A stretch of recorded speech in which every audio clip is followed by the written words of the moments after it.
You ready? Yes, sir. Next matter, 24 CR 4561, State of Ohio versus Connor Grubb. Counsel, do we need to put anything on the record prior to bringing in the jury?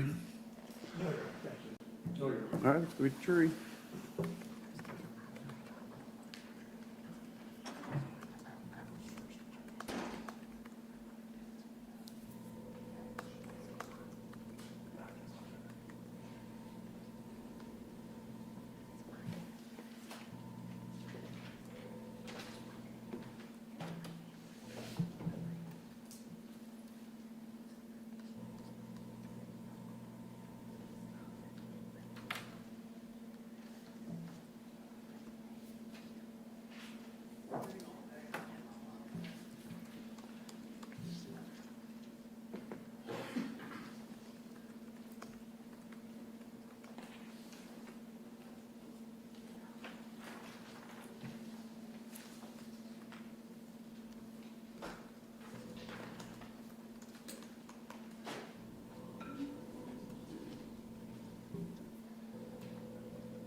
All rise.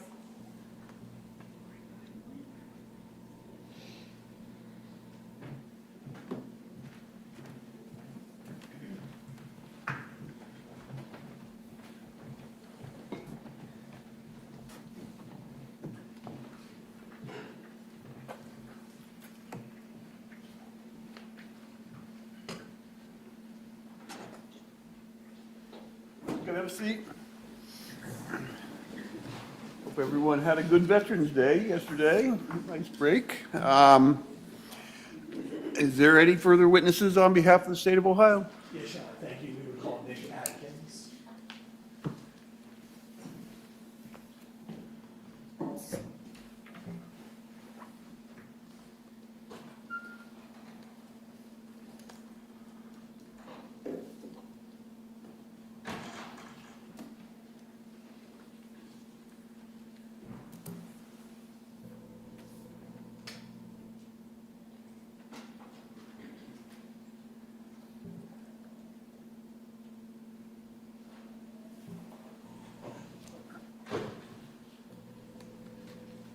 There's a little maze around here.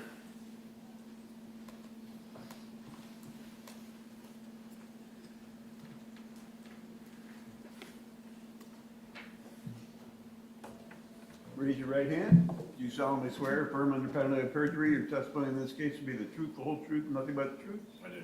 Have a seat. Pull yourself up close to the microphone. May I inquire, Your Honor? You may. Sir, can you tell us your full name, please? Nicholas Paul Adkins, How do you spell your last name? Adkins, And sir, where are you currently employed? Westerville Fire Department. At the fire department? How long have you been employed with Westerville Fire Department? At this point, 2.5 years. And what's your position there, sir? Firefighter, paramedic. Prior to your employment with Westerville Fire Department, do you have any previous experience as a paramedic? Yeah, I was full-time Hamilton Township for 15 years. Does Westerville Fire Department, sir, cover calls that would occur in Blendon Township? Yes, As a result of that, do you have occasion to come into contact with Blendon Township police officers? yes, I'm assuming as well as Westerville police officers. Having said that, do you know an officer by the name of Connor Grubb? no, Do you know an officer by the name of Sergeant Eric Moynihan? no, And from what you've told us, you've been with Westerville Fire Department 2.5 years. I take it then you would have started with Westerville Fire Department just shortly before this incident occurred, which is August of 2023. yes, I was hired 2 months prior to this incident. 2 months prior. Okay. I want to direct your attention, sir, if I may, back to the date of Thursday, August 24th of 2023. First off, can you tell the ladies and gentlemen, were you actually on duty that day? Yes, And when you say you're on duty, do you work particular shifts or hours when you're on duty? yeah, 24 hours on, 48 hours off. And do you have particular assignments? We rotate, but we were either on the engine or the medic at the station that I was at. Okay. And on this particular day, the 24th of August, 2023, when you were on duty, what was your assignment that day? I was the lead medic on Medic 112. Medic 112. While you were on duty that day, sir, can you tell us, did you have occasion to be dispatched or asked to go out to a Kroger location out on Sunbury Road? Yes. How did that come about? We were on a run previously, and when we marked back in service, our battalion chief that was on another run suggested that we head the direction of this current run. Was that at that Kroger? Yes. Did you, and let me ask you, you're on a medic, is that right? And is that an ambulance essentially? Yes. Are you with anyone else on that medic? Yes. And who is that? Todd Grooms. Todd Grooms. Yes. You head in direction of the Kroger, if I understand what you're telling Yes. us. Do you actually make it to the Kroger? No, while en route to Kroger, we were dispatched by our dispatchers to go to a different location. Okay. And what location were you asked to go to instead of Kroger? The Blendon Township Police Department. And did they tell you why they were asking you to go there? For an officer that was involved to meet us there. So, Mr. Brandt, I apologize so much. May we approach? Sure. Dave? Yeah, can you speak up? I don't think we can interrupt. Oh, okay.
May continue. Thank you, Judge. I apologize, Mr. Atkins. And you were telling us, and if you can speak up so everybody can hear what you had to say, I believe you were telling us when we left off that you were asked to not go to Kroger's any further, but to kind of reroute, if you will, to the Blendon Township Police Department. Correct. Is that right? Yes. And the reason being that they wanted you to meet with an officer that was somehow involved in the incident. Yes. Did you then, I guess, turn around the ambulance and go to Blendon Township then? We had not passed the new dispatch location yet, so we just pulled in there as we were headed that direction. Okay. When you arrived at Blendon Township Police Department in the medic, where did you go, sir? In the front parking lot, we just staged, When you say staged, what do you mean by that? just sit and wait. You didn't get out of the medic and go into the police department, anything like that. Why is that? Why are you staging as opposed to just going inside or anything of that nature? It's locked up. There's no one there, usually. The officer was not there at the time that you all arrived in the medic.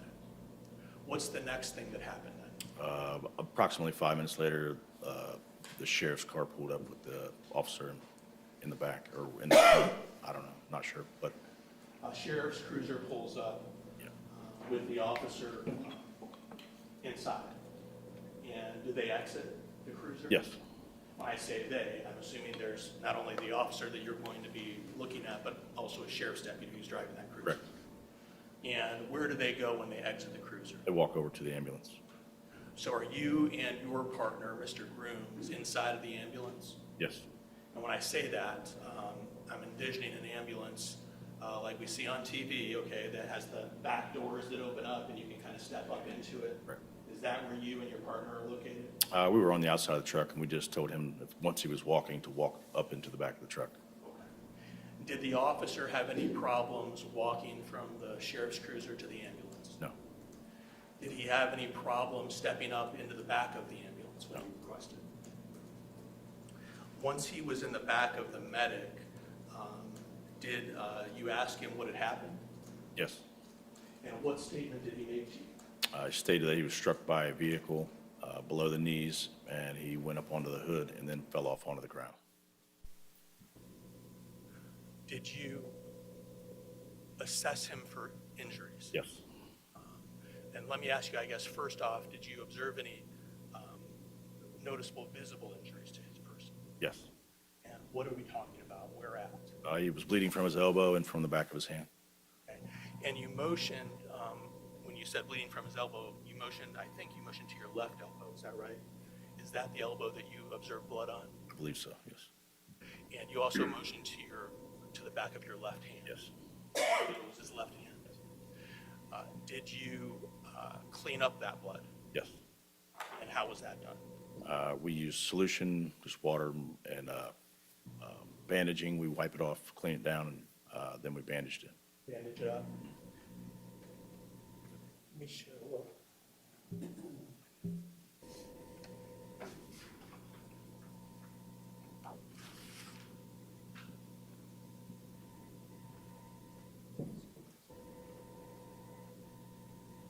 Yeah, I approach you. May Sir, I'm going to show you a photograph that's been marked for identification purposes as State's Exhibit 50. Do you recognize that? Yes. And for the record, and I'll ask permission to publish in a moment, but this is a photograph of the elbow of the officer you examined, is that correct? Yes. Fair and accurate photograph? Yes. Permission to publish, Your Honor? you may. Is the elbow Can on? we switch over to the computer? Yes. Thank you.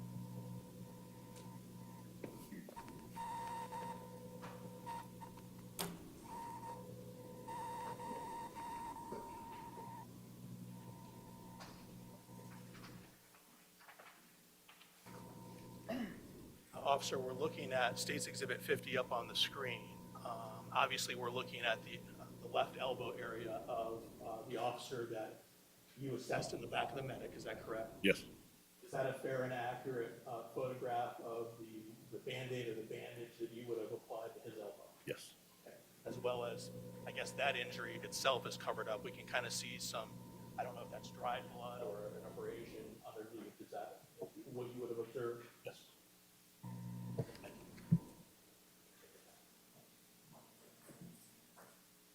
Other than what you've talked to us about the elbow and the hand, did the officer complain of any other injuries? He said he had pain below his knees. I'm sorry? Said he had pain below his knees. Okay. And upon being told that by the officer, did you make any efforts to assess possible injuries on his legs? Yes, we lifted the pant legs on both legs and examined the knees, below the knees.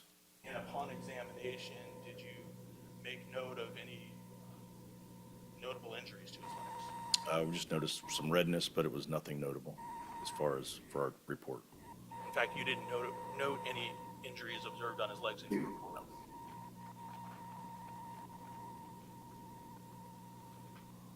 Was the officer transported to the hospital for further medical treatment? No. As a result of your contact with the officer, did you advise him that he could be transported to the hospital for further medical assessment? Due to the mechanism of injury, we suggested that he be transported to the hospital. When you say that, what do you mean by that? Just because of the severity of the mechanism, getting struck by a vehicle. Correct. Despite the fact that you're not seeing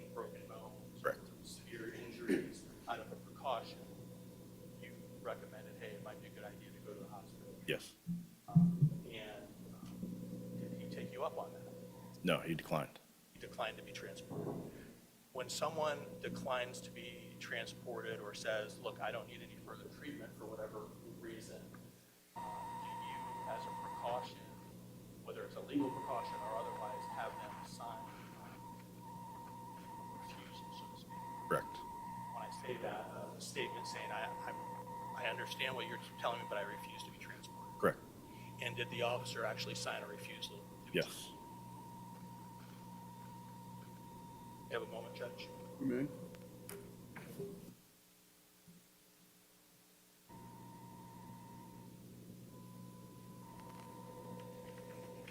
Judge, that's all I have right now. Thank you. Any cross-examination? Thank you, Your Honor.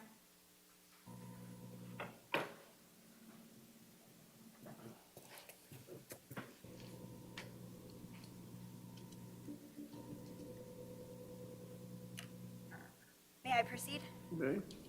Good morning, Mr. Adkins. My name is Caitlin Stevens, and I, along with my partner, Mr. Collins, represent Mr. Grubb in this action. If at any time I go too fast or if you don't understand my question, please just let me know and I'll be sure to rephrase. Do you remember what time you got to Blendon Township on August 24th, 2023? No, I did not. Okay. Would it refresh your recollection if I provided you a copy of your report that you mentioned, that you had written to Mr. Brandt while on direct examination?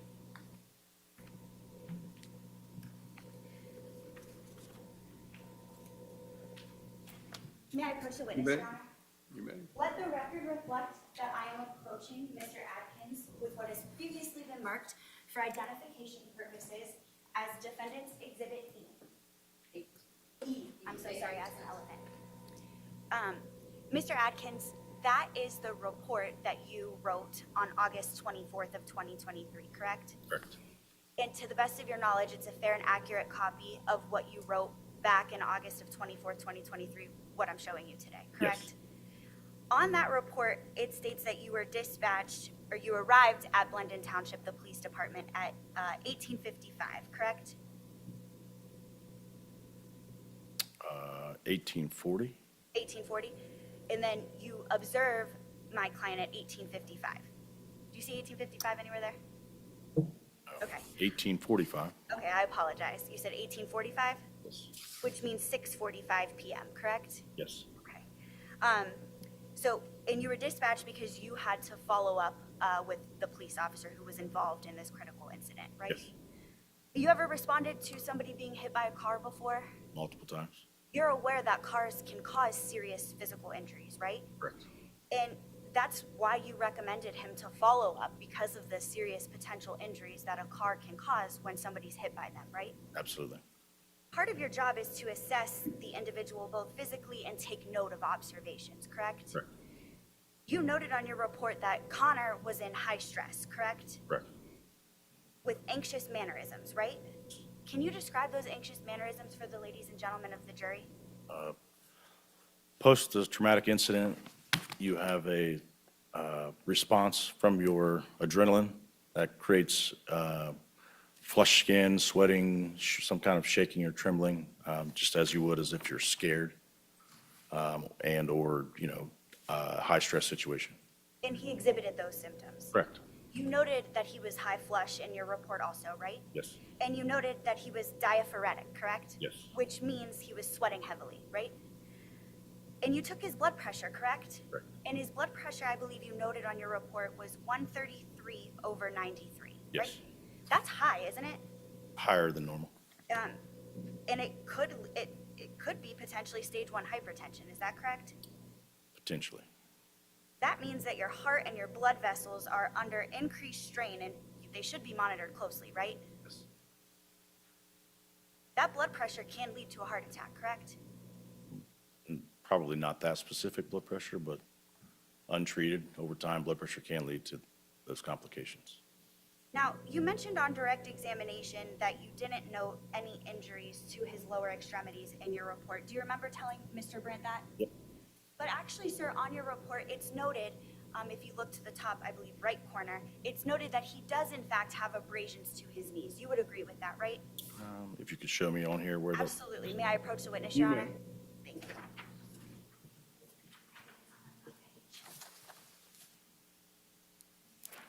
Maybe not on the front page. Oh, this is the front page. Secondary abrasion, laceration, abrasion symptoms. thank you. So you see on your report where you do actually note that he does in fact have abrasions to his lower extremities, correct? Correct. Okay. And it's your understanding, like you told the ladies and gentlemen of the jury, that he was hit by a vehicle, right? Yes. Nothing out of the ordinary with those injuries being hit by a vehicle, correct? Correct. It's consistent, right? And based on your training and experience, you recommended and highly suggested that he go to the hospital, right? Correct. May I have a moment, Your Honor? You may. Thank you so much, Mr. Adkins. I don't have any further questions at this time. May I approach the witness, Your Honor, and retrieve that exhibit? You can leave it up there. Okay, thank you. Any redirect? Thank you, Judge. Sir, I just want to make sure the record is clear. Officer Grubb was not having a heart attack when you saw him. No, He would have transported him if that was the case. correct. And any abrasions to the knees, you didn't bandage those, did you? No, That wasn't necessary. no, Abrasions to the knees can be caused by any number of things, can they not? correct. Maybe falling down on the ground or the pavement. This was below the knees. Highly unlikely unless he fell on top of something.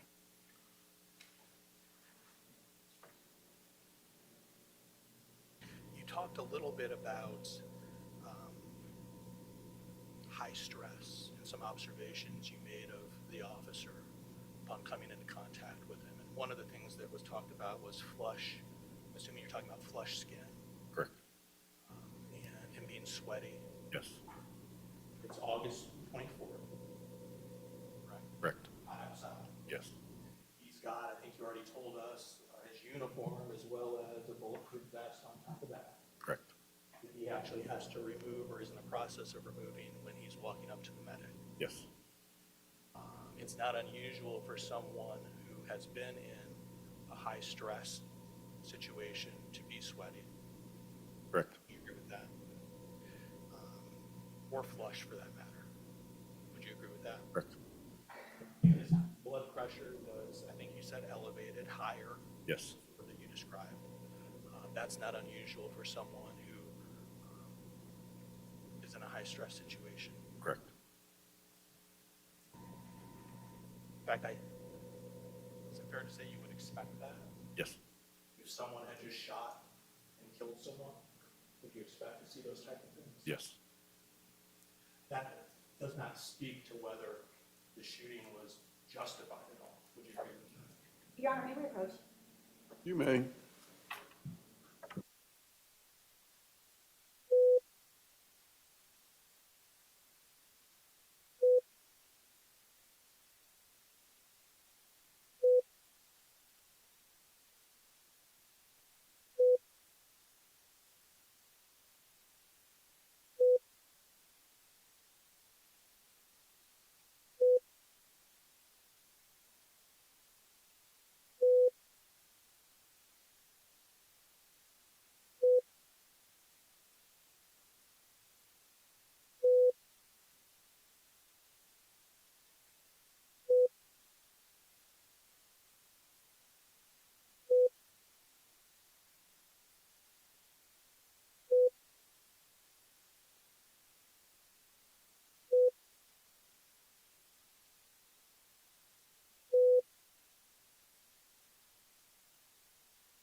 Mr. Atkins, thank you.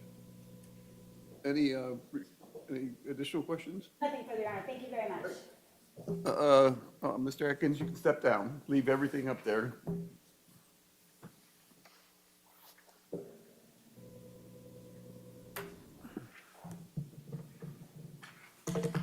Now you can come get your. Thank you, Your Honor.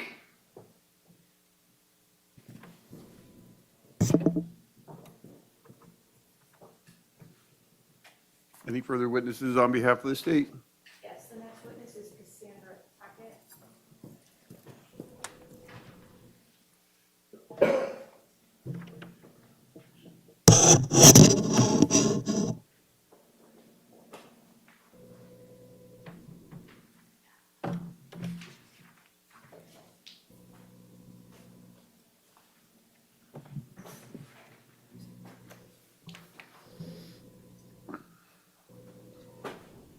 Carmen, did you want a copy of the evidence list?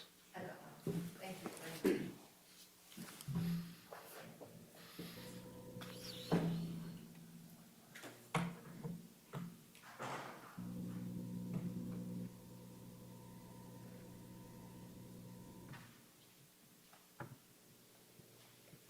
Little maze around here.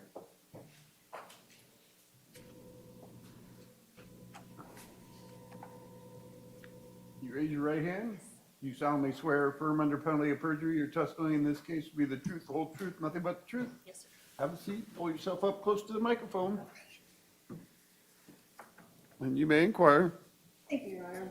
In a loud, clear voice, please tell us your first and last name. Spell both of them for us. My name is Cassandra Tackett, and that's Cassandra Tackett. Are you currently working outside of the home? I am not. Prior to that role, what position did you have? I was a special agent with the Bureau of Criminal Investigation, or BCI. How long had you been a special agent with BCI? I worked for BCI for just over a year. What was your position as a special agent specifically? As a special agent, I was assigned to the crime scene unit within BCI, and there I was responsible for the investigation of a multitude of different felony cases, including the processing of, I believe I had 37 crime scenes that I processed, including 18 homicides or questioned deaths, and then 9 officer-involved critical incidents. Prior to joining BCI, where did you work? I worked for the City of Athens, Ohio Police Department, and I worked there as a patrol officer, and then later as a detective with that agency. So prior to that, did you go to a police academy? I did. I completed basic Ohio Peace Officer Training Academy at Hocking College in Nelsonville, Ohio. While you were at Athens City Police Department, did you serve as what I call an evidence technician for the Athens Police Department? I did not. When you then began BCI, specifically, when did you start with BCI? I began with BCI in September of 2022. And at that point, did you specifically join BCI to work as a special agent for crime scene investigations? Correct. What was the training, what training did you have before BCI? Before BCI, I did not have any specialized crime scene training.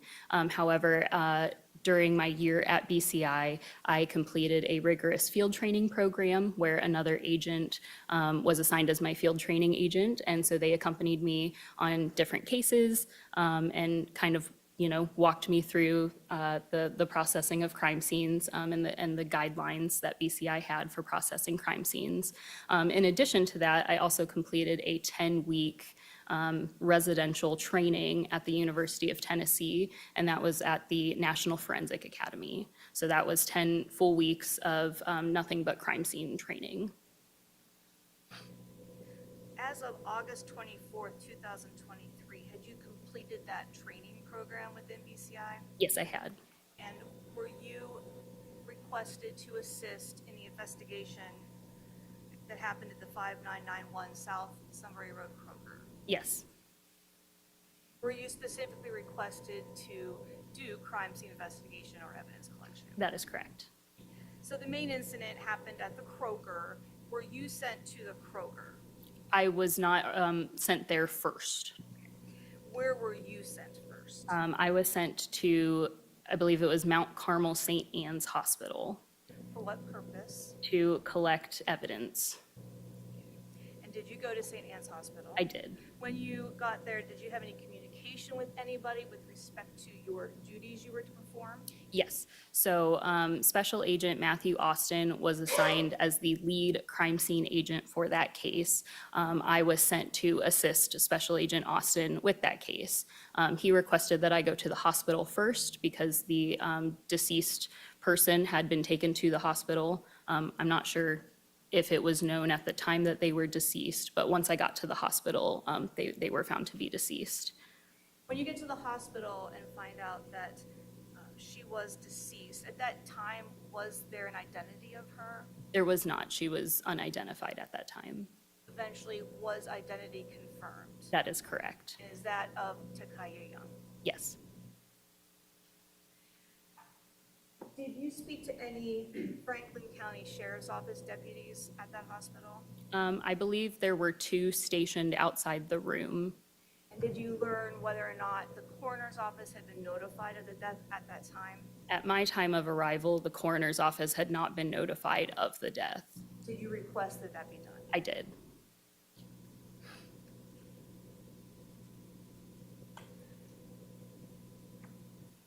With respect to evidence collection there at the hospital, what was collected? I collected, I don't want to speak off turn. Let me ask in general. yeah. Did you collect clothing? I collected clothing, correct. And where was the clothing taken from? It was taken off of the deceased's body. And did you yourself, with assistance from a nurse, remove that clothing from the body? I did. So I had actually spoken to a coroner's investigator on the phone and made sure once she had said that nobody was responding from their office, I asked for permission to remove the evidence from the body. And did you get that permission? Yes, I did. And then did a nurse help you to collect the clothes? Yes. When the clothes were collected, were they in a specific condition that they could be immediately packaged and closed up? No, they were covered in suspected blood stains and were damp. And because of that, in your training, what do you have to do with those items? We would typically take those to an evidence dryer to where the blood could be dried and the evidence could be packaged so that way it wouldn't mold or degrade in any sort of way. Ultimately, were the clothes packaged? I packaged them, or I'm not certain. I know that I put them in a paper bag and eventually they were turned over to Special Agent Austin. Prior to being packaged, were they photographed by you? They were photographed by me, yes.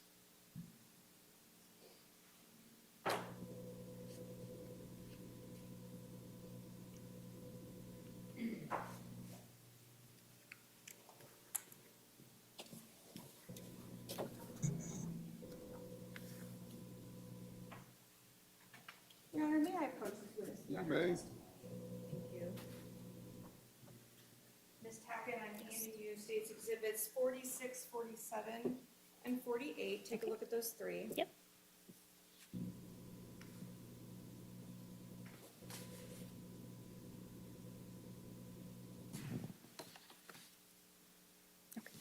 Are you familiar with what those 3 photographs show us? Yes. And in general, what are they of? They are of the clothing from the deceased.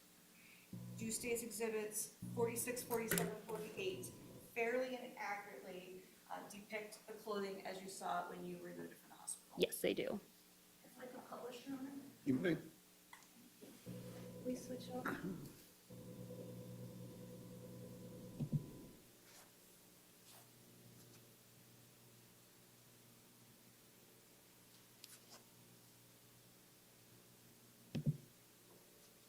State's Exhibit 46. Can you explain to us what we see here? So this is going to be a cut black t-shirt, cut jean shorts, underwear, and 2 pairs of shoes, or a pair of shoes, 2 shoes, that were collected from the hospital. And they also have suspected blood stains on them. State's Exhibit 47. This would be the cut black T-shirt, and as the next picture is going to show, there is a hole near the Adidas graphic that is on the shirt. There is a pointer up there. Oh. Oh, If you can direct the jury to the hole you're referring to. okay, so I'm referring to this right here. Now, there's a placard 1 on this shirt. Who placed that there? I placed it. For what purpose? All of the clothing was collected as item 1 for that scene being the hospital. And you said that the shirt was cut. Is that something that happened prior to you removing it from Takaya Young? Correct.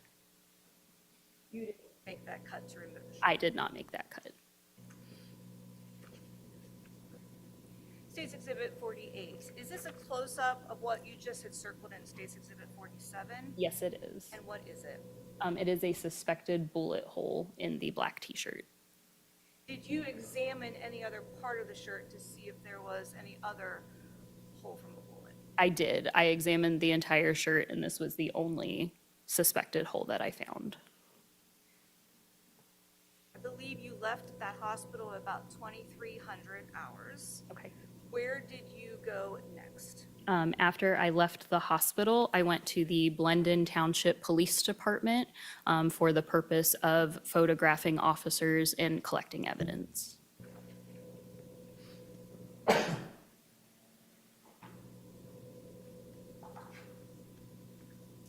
When you got to the police department, did you know which officers you were going to be photographing? I did not.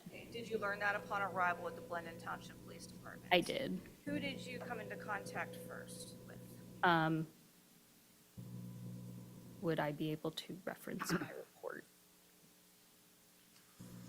Would it refresh your memory to look at a report for that information? It would, please. Thank you.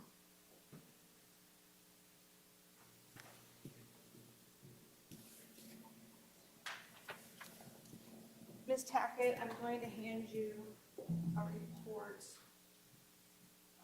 Take a look at it and tell me that, Yes. first of all, is your report. Yes, this is page 1 of my report. And is this the report that you were referencing might refresh your memory? Yes, it is. So take a look and tell me if your memory is refreshed. Yes, it is. And what is the answer then as to who you came into contact with first? I came into contact with Officer Connor Grubb.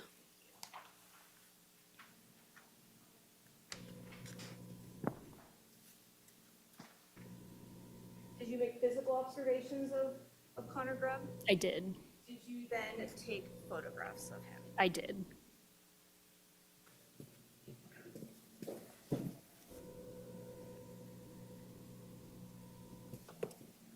So Ms. Tackett, I will now hand you State's Exhibits 49 through 57. Okay. Take a look through that stack.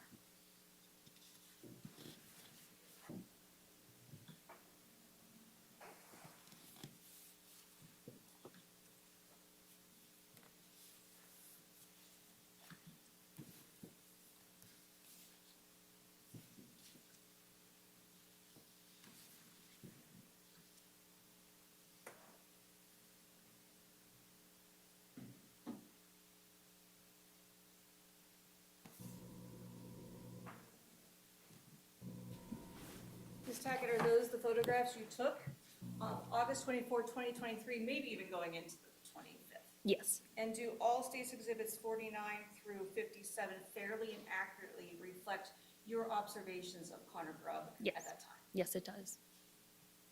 Permission to publish. What? Yes, you may. Starting with State, oops, catch up. State's Exhibit 49, can you tell us what this is? This is probably the first picture I took of Officer Grubb. I observed suspected blood stains on his pants. I observed a Band-Aid on his elbow there that you can see right there. He's wearing his uniform that has police across the front and a name tag. There's a badge. Now, at the time that you saw Connor Grubb and documented with this photograph, was he still wearing a body-worn camera or had that been removed? That had been removed prior to Were you my, made aware there was anything else that had been removed that he might have been wearing earlier before you documented him? yes, I believe his duty weapon was also removed prior to me photographing him. Moving on then to State's Exhibit 50. What is this? This is a photograph of some injuries to the elbow area there. 51? The same arm, but the inside of the elbow, additional injuries.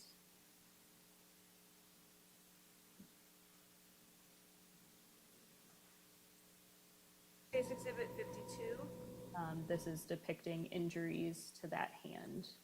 and you're circling what would be the left hand. It appears that way, yes. State's Exhibit 53, This is just the other side of the hands. I don't believe there are any injuries to the palms. State's Exhibit 54, This appears to be the right leg. He is wearing gloves due to the suspected bloodstains that were on the pants, and he has some injuries to his knee area right there. State's Exhibit 55. Is this a close-up of the same leg we just saw in State's Exhibit 54? Yes, it is. And you're documenting what? There's an injury right there to the knee, and then right there below the kneecap. State's Exhibit 56, are you moving on then to his left leg here? Yes, this would be the left leg. Again, there's the suspected bloodstains on the pants, and there are some injuries just below the knee to the shin area. And then 57, is this again a close-up of the leg we just saw? It is. And what were you documenting? I was documenting these injuries right here below the knee.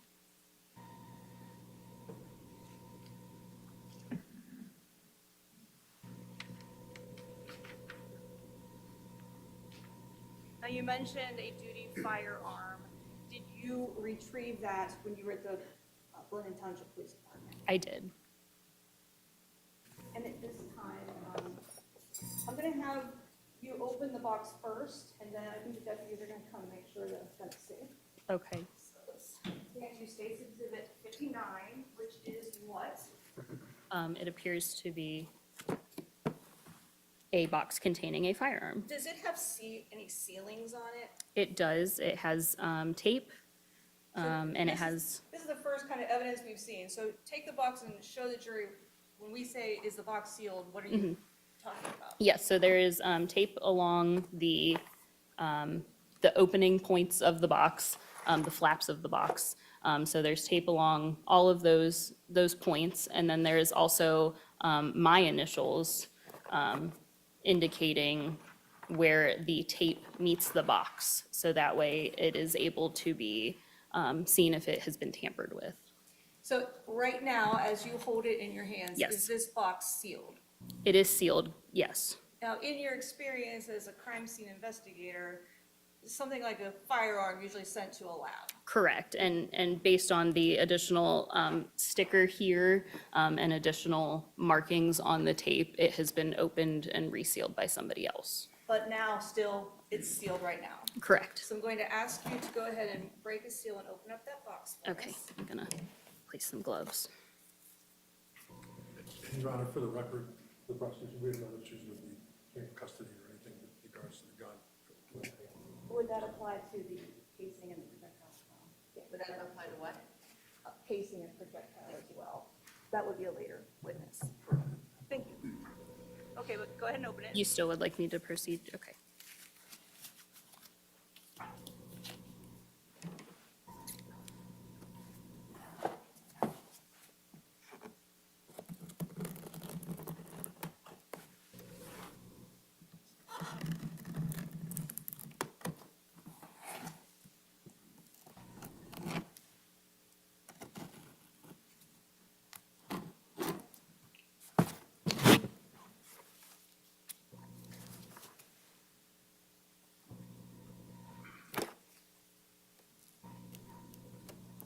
There we go.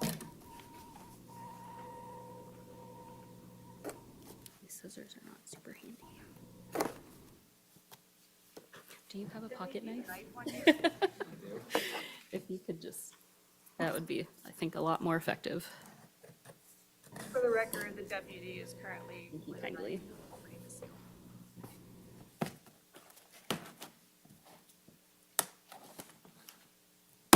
Okay. Go ahead and open the box, tell us what's inside.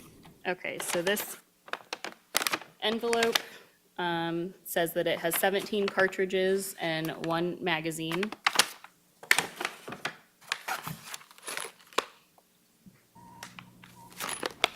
This appears to be from the firearms lab. And then if you want to And for the go ahead record, and check deputy, that. please make sure that's safe. Okay. So it's not loaded, it can't be shot right now, is that correct? Thank you so much. This is going to be a Glock 17 Gen 4 9mm handgun. And did you also photograph that weapon? I did.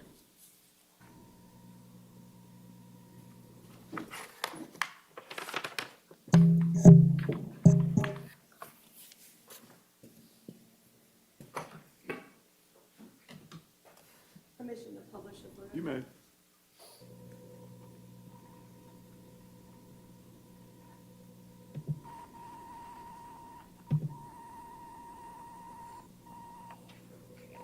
As is public, I'm going to show you the picture of this Exhibit 50. Is this your picture of the firearm you just showed us? Yes, it Is is. it fair and accurate? Yes. Now, looking up on the screen, you talked about that second envelope that's in there.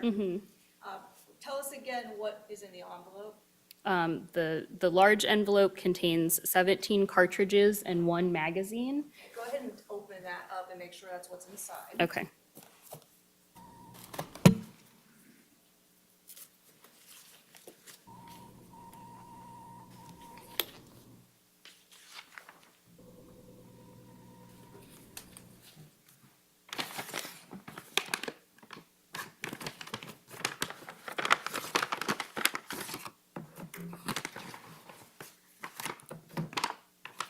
And what have you removed? I have removed cartridges and 1 magazine. So looking at State's Exhibit 58, I'm circling something. Is that a magazine? Yes, it That's is. a magazine you're holding. Yes, it is. Now, in the picture 58, what's inside the magazine? There are 16 cartridges inside that magazine in the What's a photo. cartridge? A cartridge is a complete bullet, which contains the casing and the projectile still intact. So this would be an unfired bullet that sits in the firearm.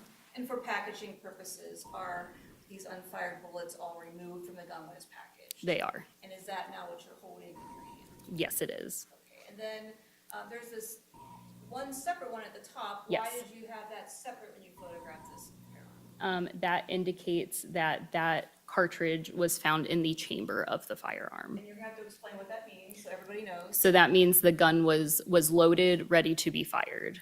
So when you say it's in the chamber, it's moved from this magazine into the gun, Correct. in my very elementary words? Yep. Okay, all right, so tell us then how many bullets were left total inside this firearm? So there were 17 total in the firearm. The picture indicates that 1 was missing from the magazine. And what does that mean? One missing from the magazine? 1 missing from the magazine would indicate that 1 was fired. Go ahead and you can put those, are Okay. those all in the same or substantially the same condition as when you would have packaged them? I would have packaged them loose in the envelope, and there are less here now. The firearms lab would have conducted their own testing of the firearm. That's why we send extra cartridges with the firearm. Thank you for explaining that. I'm gonna put Um, that back yep. put it back In the envelope? in which you took it. Okay.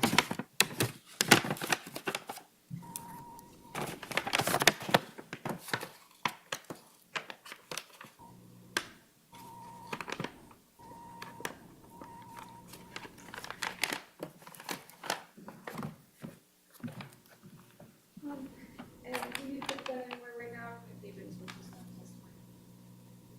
Just go ahead and close the box. Close the box, okay.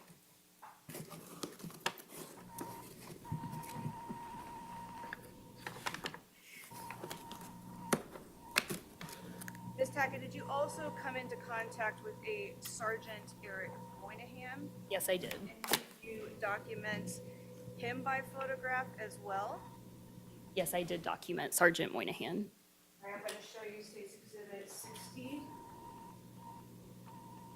So it should be 62, which I've already shown. Okay.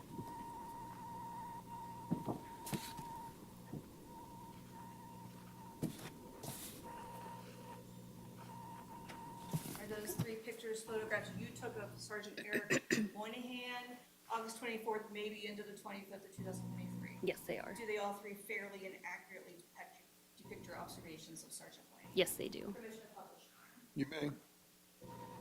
State's Exhibit 60, is this Sergeant Eric Moynihan?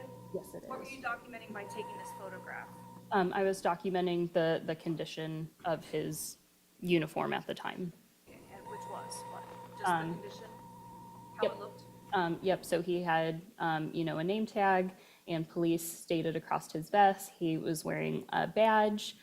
There was also suspected blood stains on his vest, and as the other pictures will show, there were also suspected blood stains on his pants. Moving on to State's Exhibit 61, is this still Sergeant Eric Moynihan? Yes, it is. You can see some suspected blood stains on his pants on that thigh area, and then there's additional stains on the knee area of the pants. State's Exhibit 62. That would just be a close-up of those suspected blood stains on the knee area of the pants.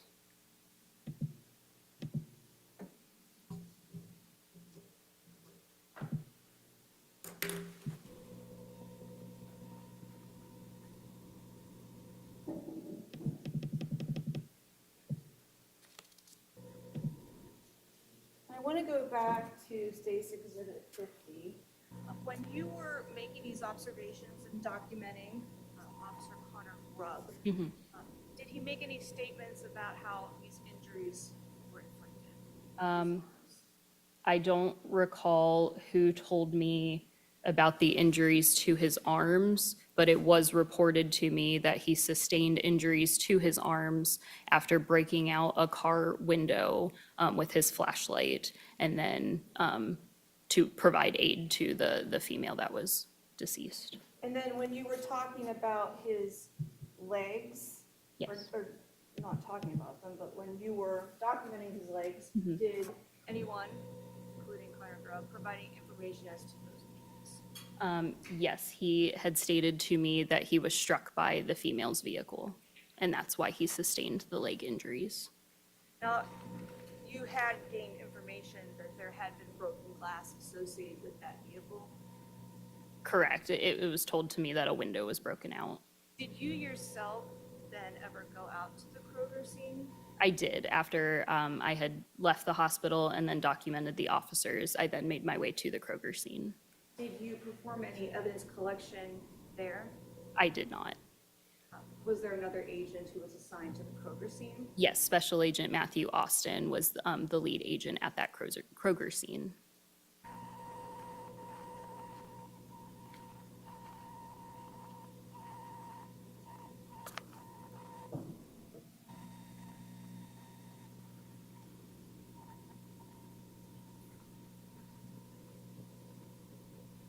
Ms. Hackett, we talked about the pictures that you took of Sergeant Eric Moynihan. Did he complain of any injuries that you then would have needed to document? I did not write in my report that he discussed any injuries. No further questions. Any cross-examination? Thank you, Your Honor.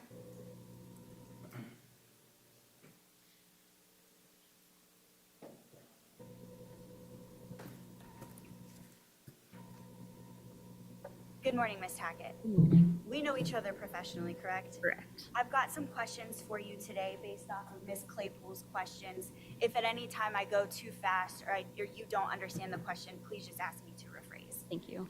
I want to take you back to August 24th, 2023. Yes. You said you responded to the hospital in Blendon Township, but it was after the fact that the shooting had occurred, correct? Correct. And part of your duties at BCI on that day was to photograph Connor and Sergeant Eric Moynihan, correct? Correct. And you wanted to document injuries and marks on Connor's body, correct? Correct. And you stated on direct examination that you had asked him where those injuries came from, right? Correct. And he told you that he was struck by a vehicle, right? He did. Now, you took pictures of the injuries on his lower extremities, right? I did. And you noted the abrasions on his knees, correct? I did. You noticed that there were blood stains on his pants, but his pants, they weren't ripped, were they? Not that I observed. Now, you were also asked to photograph Sergeant Eric Moynihan, right? Yes. Why were you asked to photograph Sergeant Eric Moynihan? He was another officer involved during the incident. So it's important to gather information from Sergeant Eric Moynihan too then, correct? Correct. You would agree with me that Sergeant Moynihan's pants were not ripped, right? They did not appear ripped. But they did have the same blood stains on his pants too, correct? They both pants on Grubb and Moynihan had suspected bloodstains on them. But Sergeant Eric Moynihan, as you noted or did not note in your report, he didn't have any injuries to his lower extremities, correct? Correct. You mentioned that Special Agent Austin was the lead crime scene person for this case. Yes. And you mentioned earlier too that you went to the hospital to gather evidence, right? Correct. In those pictures, I didn't see any keys or anything like that. You didn't collect any keys from the hospital, did you? I did not collect any keys. Miss Claypool talked to you a lot about that firearm box being sealed.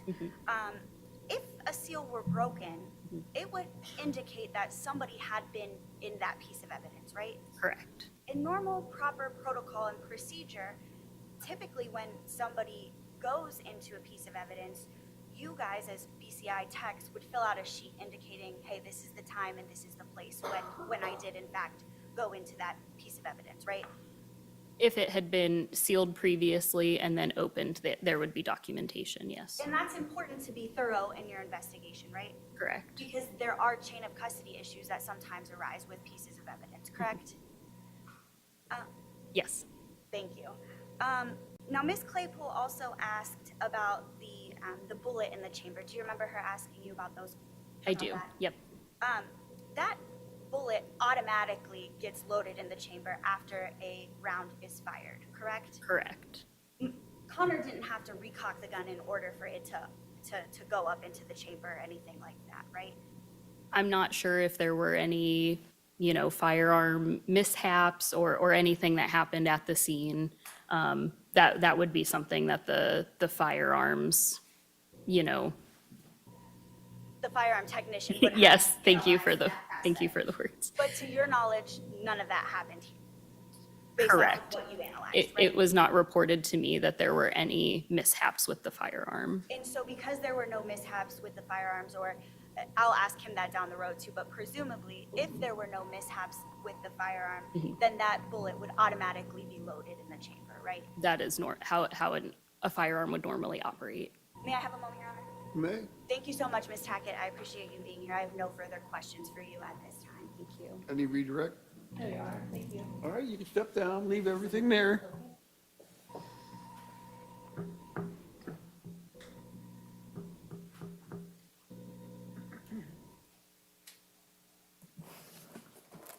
Here, Coach. You may.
Call your next witness.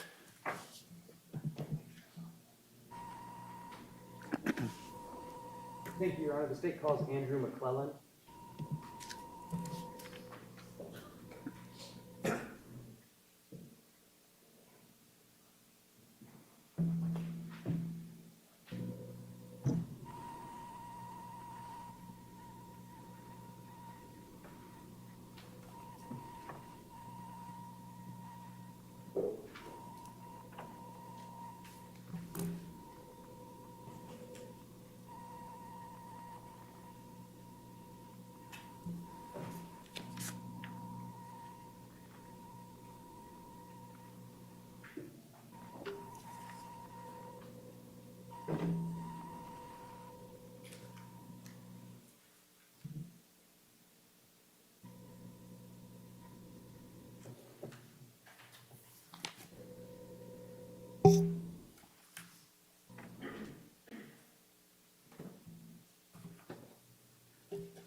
There's a little maze around here.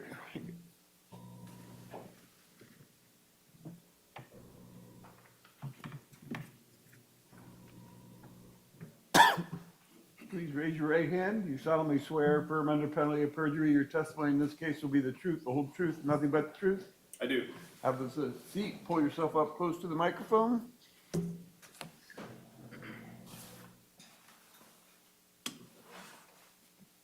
May I proceed, Your Honor? You may. Good morning. Good morning. Could you please state your first and last name and spell it for the record? Andrew McClelland, AndrewMcclelland.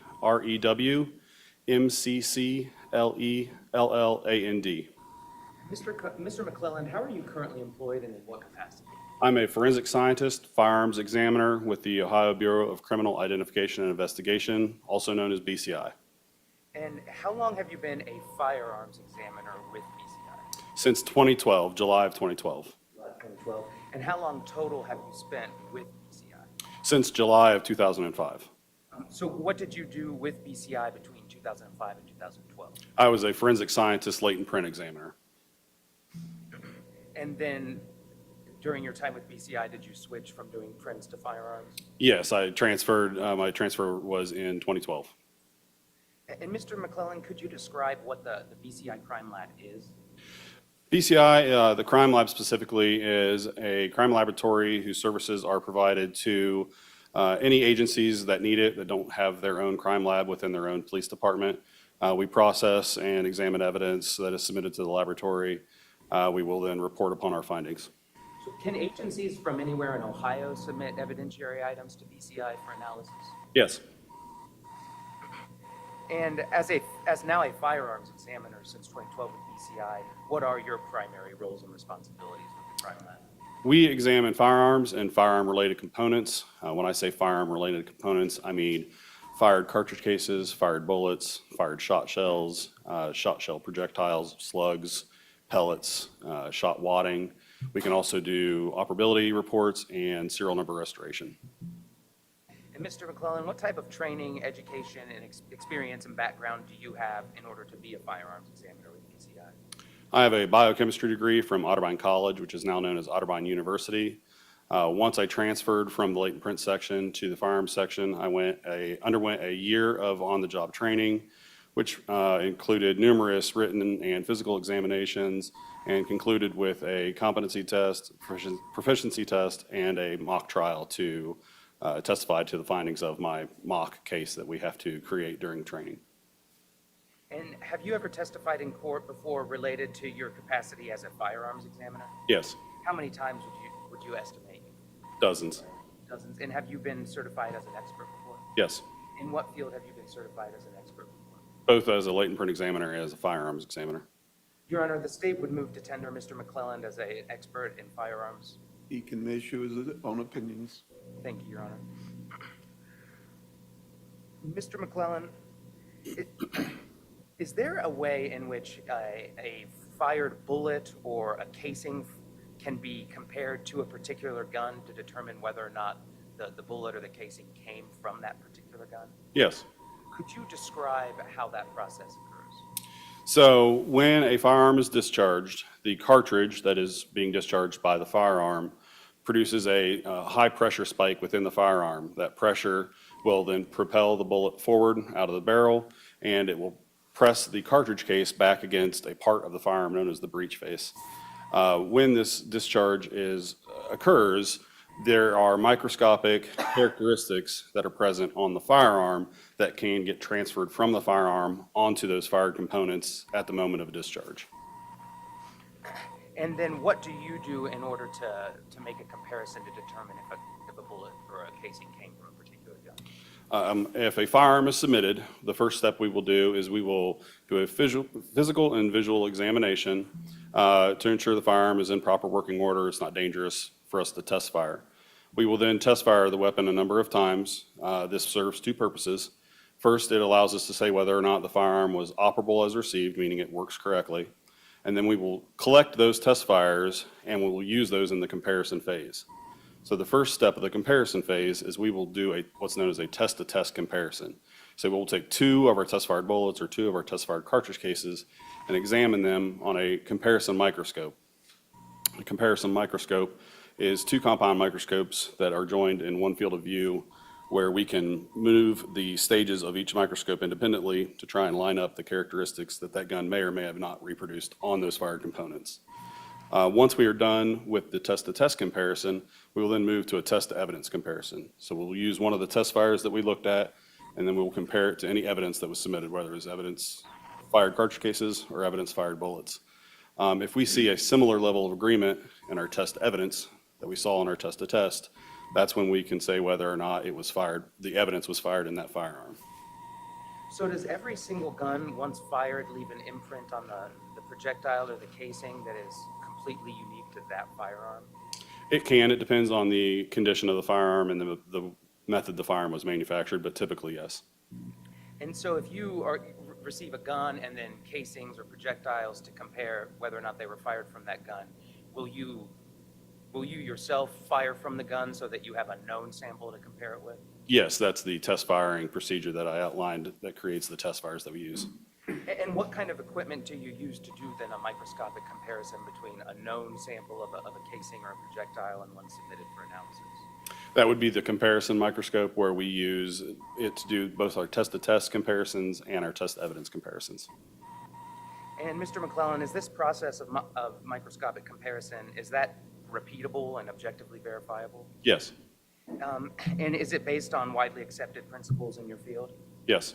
And is the testing designed in a way that reliably implements those principles? Yes. And do you actually conduct the test in a way that yields accurate results? Yes. And is your testing subject to peer review? So there's two steps. After I reach my conclusion, I will give all of the work product that I have to a second examiner, and they will do a physical microscopic comparison the same way I did to verify my conclusions. Once that is done and I finish my notes and I type my report, all of my work product, my notes, my report, all the statistics that I enter into our system, all of that is then peer reviewed or technically reviewed by another forensic scientist firearms examiner. Once that's complete, it will then go to our supervisor for administrative review. And Mr. McClellan, were items submitted to you in this case for analysis? Yes. May I approach, Your Honor?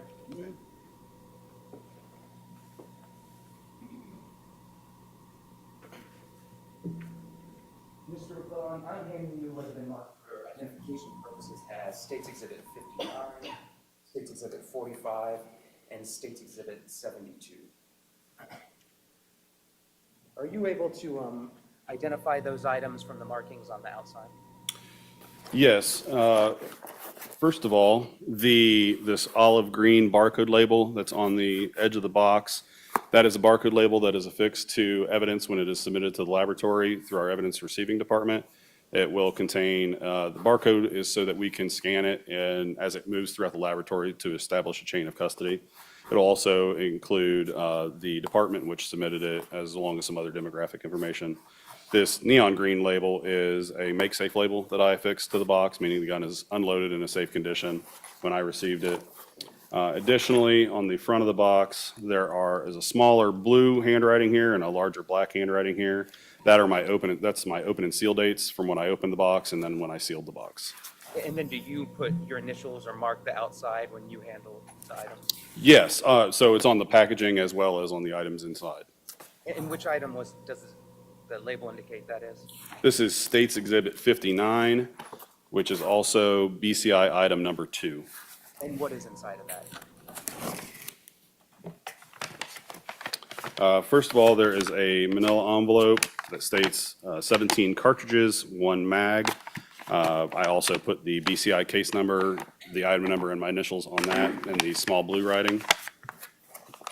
There's another smaller manila envelope with a yellow barcode label. This is the envelope I created. This contains all of the test fires that I took using this firearm.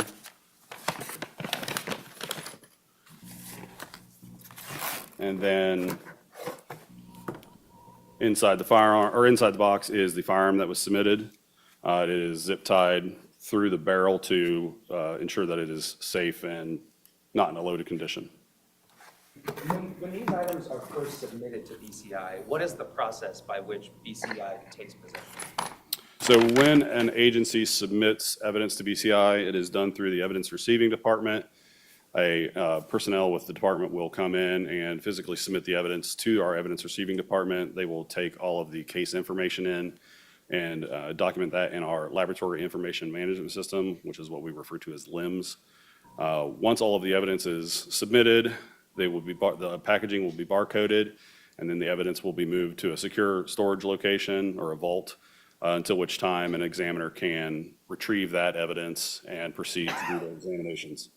And when these items were first submitted to BCI, were they in this packaging that they are in now? Yes. And when they're first submitted to BCI, then does a unique BCI case number get generated? Yes. And is there a BCI label on each of these items? Yes. And does that get applied at the time the items are submitted to BCI? Yes. And what are the other 2 items that are up there? So State's Exhibit 45 is BCI item number 1. It's a manila envelope. Again, at the bottom of the envelope, you can see my open and seal dates. This envelope contains a fired cartridge casing. And then State's Exhibit 72, which is BCI item number 3, again, has my open and seal dates at the bottom. And this contains a fired projectile or a fired bullet. And does it state were all those items submitted to BCI on August 28th, 2023?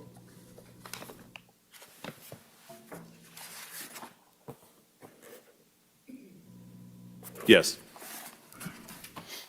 And Mr. McClellan, could you open the other 2 items, please?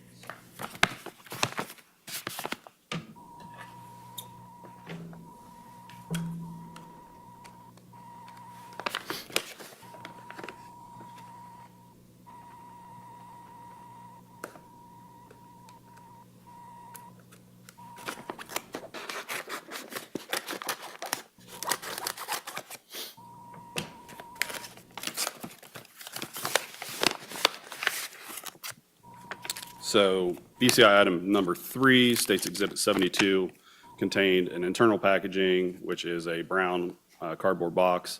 Again, the BCI item number, the open and seal dates, in which I did open that. I actually repackaged the fired bullet or fired projectile into a small plastic bag just to keep it separate from the original packaging. There's gloves up there if you need them. I'm fine, thank you.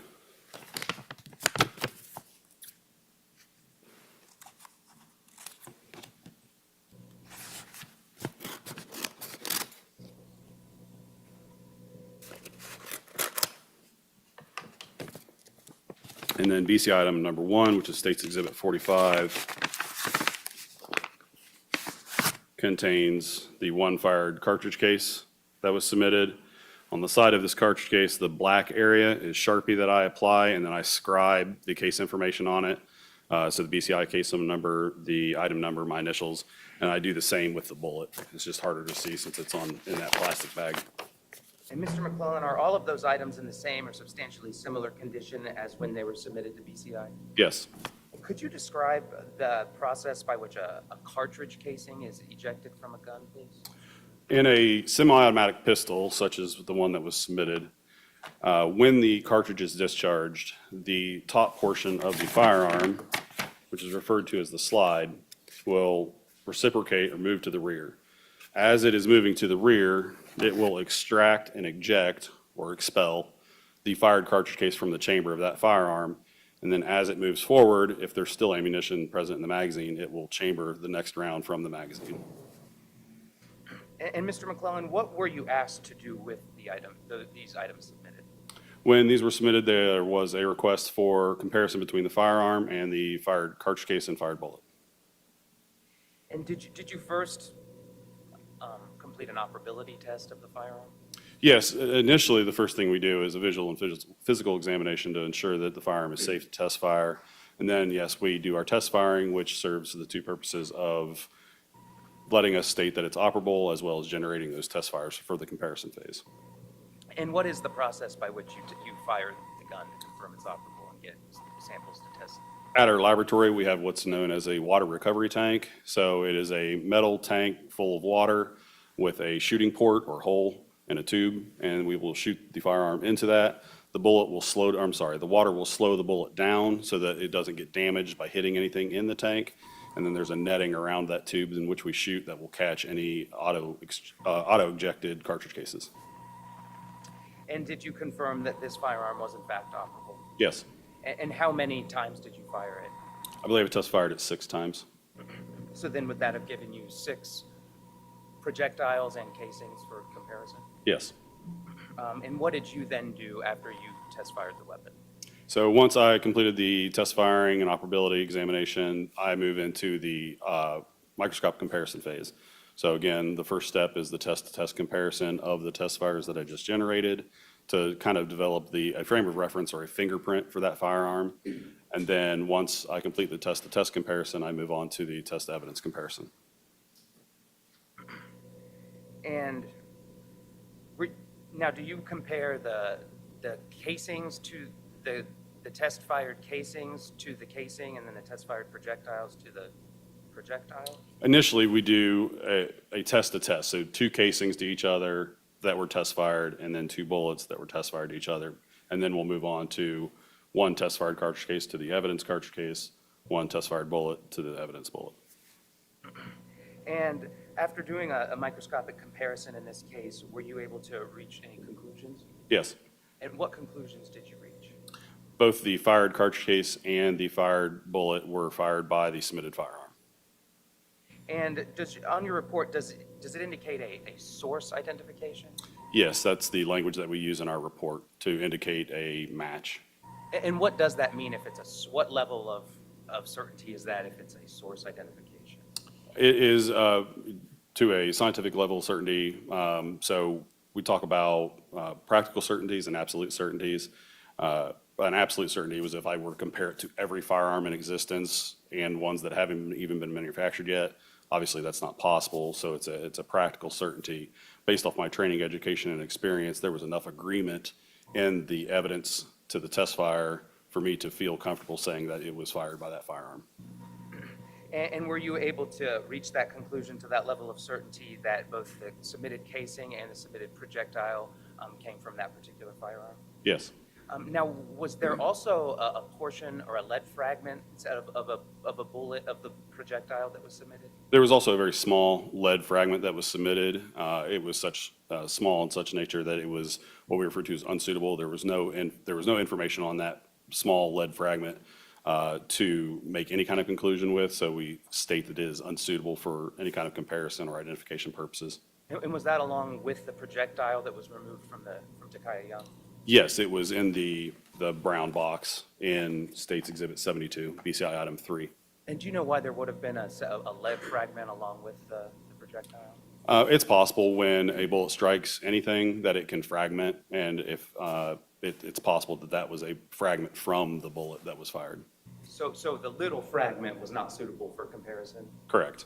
but the main portion of the spent projectile along with the casing, you were able to confirm were fired from that particular handgun?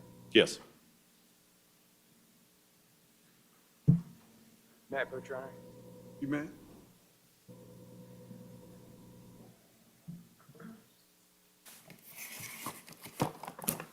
Mr. McClellan, I'm handing you have been marked for identification purposes as State's Exhibit 63 through 65.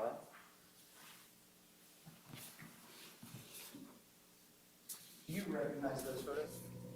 Yes. And what are those photos? So while we are doing our comparison phase, we will document by taking photographs of our comparisons. And these are the copies of those photographs that I generated using my comparison microscope camera.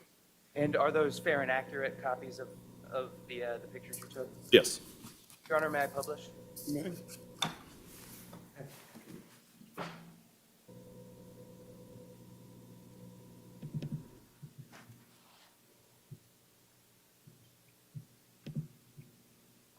Mr. McClellan, this is State's Exhibit 63. Could you describe what we're looking at here in State's Exhibit 63?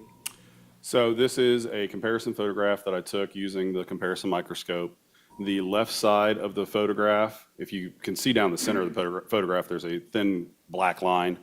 The left side of that photograph is what I had on the left side of my stage, which is one of the test fires that I generated using the submitted pistol. And the right side of the photograph is the evidence cartridge casing that was submitted on this case. And this picture shows the agreement in what is known as the firing pin aperture shear. I'm sorry, the firing pin aperture shear. And so when the firearm is discharged and the slide reciprocates, depending on the type of firearm, some of that material of the cartridge case can flow back into the opening where the firing pin protrudes through the firearm. And this type of firearm has an unlocking mechanism that it will drop the barrel slightly. And so any of that material that's been flowed back into that hole will get sheared off, kind of like a cheese grater. And so the edge of that hole will create microscopic characteristics that we can look at. And this is just showing the agreement of some of those microscopic characteristics between the test fire and the evidence. And here's State's Exhibit 64. What are we looking at here? This is, again, a picture I generated using the camera on my comparison microscope. Again, the picture is divided in two, with the left side being my test fire and the right side being the evidence bullet. And this is showing the agreement of some of the barrel engraved striation characteristics that the bullet can pick up from the firearm as the bullet is traveling down the barrel of the firearm.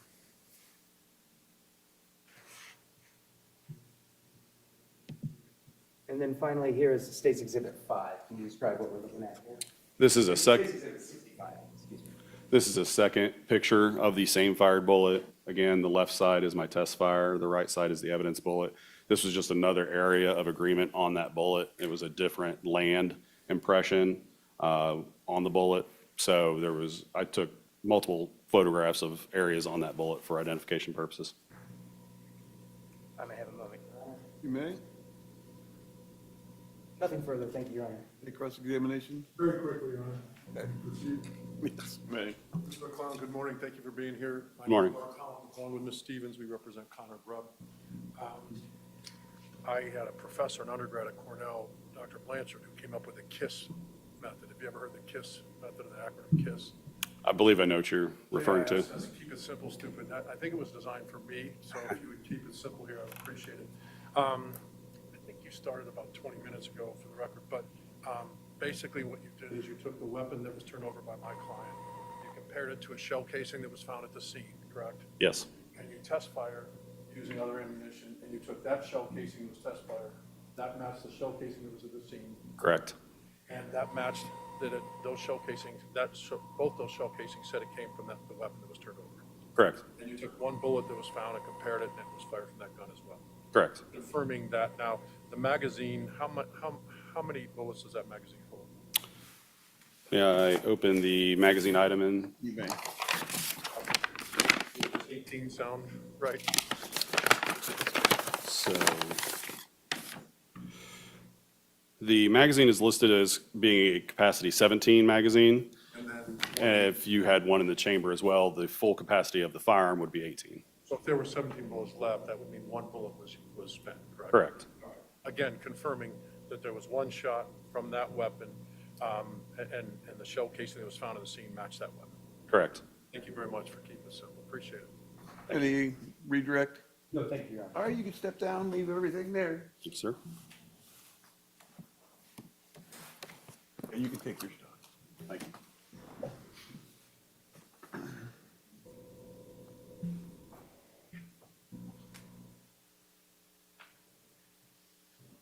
Ladies and gentlemen, we're going to take our morning recess. Do not discuss this case among yourselves. Do not permit anyone to discuss it with you or in your presence. It is your duty not to form or express an opinion on the case until it is finally submitted to you by about 15, 20 minutes. All rise.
Back on the record, 24 CR 4561. Is there anything we need to put on the record prior to bringing in the jury? Not on the record, Your Honor. Let's go get jury.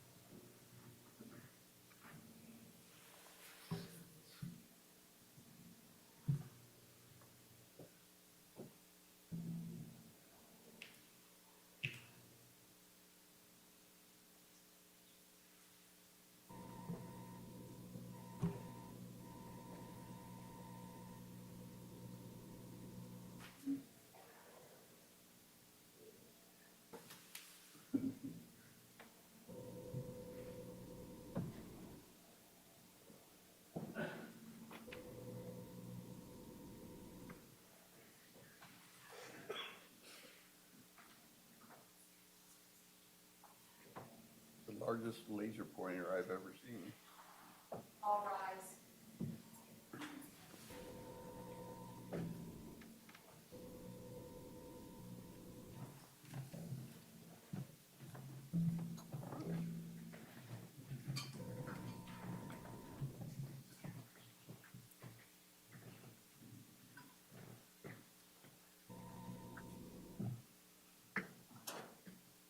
Everyone can have a seat. I'm going to have you guys get your steps in today, coming in and out of the courtroom. What we're going to do now, we have another witness, and so we're going to break for lunch. If you guys can be back up here about 12:45, and we'll try and start at 1, so we can go have enough time in the afternoon. Do not discuss this case among yourselves. Do not permit anyone to discuss it with you or in your presence. It is your duty not to form or express an opinion in case until it is finally submitted to. We'll see you. Have a good lunch. All rise.